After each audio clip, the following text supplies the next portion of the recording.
अस्सलाम वालेकुम। उम्मीद है सारे भरा ठीक होंगे। हाँ जी, हुण की रिजल्ट निकलिया आ PTI की प्रोटेस्ट का तो इनकलाब का, तो यदा लोग शहीद करवा दिते, लोग जख्मी करवा दिते, तो हुण सारे अपनी अपनी जगह जाके बैठ गए ने। कोई उत्ते इल्ज़ाम ला रहा जी उन्हें गद्दारी करती, कोई उत्ते इल्ज़ाम ला रहा कोई उन्हें गद्दारी करती। यार आवाम ही पागल आ, साडी आवाम वाकई पागल आ कि ये लोटियां दे मगर लग के निकल पैंदी है। ठीक है, इमरान खान लीडर है, इमरान खान खिलाड़ी है, कप्तान है, उन्हें वर्ल्ड कप जित के दिता, साडा पसंदीदा तरीन खिलाड़ी है, मैं वोट इमरान खान को दिता। लेकिन जेडे वो बेचारा तो अंदर है ना, देखो जरदारी भी जेल च गया, नवाज शरीफ भी जेल च गया, उन्होंने जेलों तोड़न की कदे कोशिश नहीं की। उन्होंने जेडे वर्कर ने तो सिर्फ ये PTI वालों ही कीड़ा है कि इन्होंने जाके जेल चो कढ़ना। वो खासकर एक जी कौम है, ये इस तरह नहीं होंदा। इस तरह मुल्क के नाल गद्दारी, ये मुल्क के नाल गद्दारी है। ठीक है, वो जो उसकी सज़ा पूरी होएगी बाहर आ जाएगा, जो बाहर आ जाएगा तो फिर अपने दुश्मनों भी देख लेगा और अच्छी तरह देख लेगा।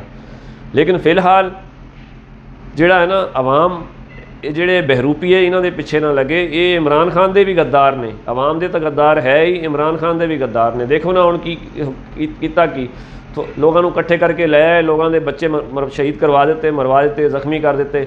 इन्हों कोई फर्क पिया? वो अपने अपने घर मज़े ना बैठे ने, TV पर आके सियासत भी कर रहे हैं, बयान भी दे रहे हैं। वज़ीर आला की कुर्सी पर भी जाके बैठ गया दोबारा, फिर शुरू बड़का मारनियाँ शुरू। तो यार फ़र्क किनू पिया? फ़र्क उन्होंने पिया जिस माँ का बच्चा शहीद हो गया, जिस बीवी का शौहर शहीद हो गया, वो जिन्होंने बच्चों का बाप शहीद हो गया, फ़र्क उन्होंने पिया। वो जिस भैन का भरा शहीद हो गया, वो फ़र्क उन्होंने पिया। उस फैमिली को पिया, वो बेचारी इंतज़ार कर रही होएगी कि साडा बच्चा, पर वो कित्थों आएगा? वो हुण कित्थों? ये सियासी जमातां उन्होंने लाल वापस कर देणगियां? ये वापस कर देगी PTI उन्होंने बच्चे को जिंदा सलामत, जिहड़ा अगर कोई खुदा ना खास्ता दुनिया तो चला गया या जख्मी हो गया?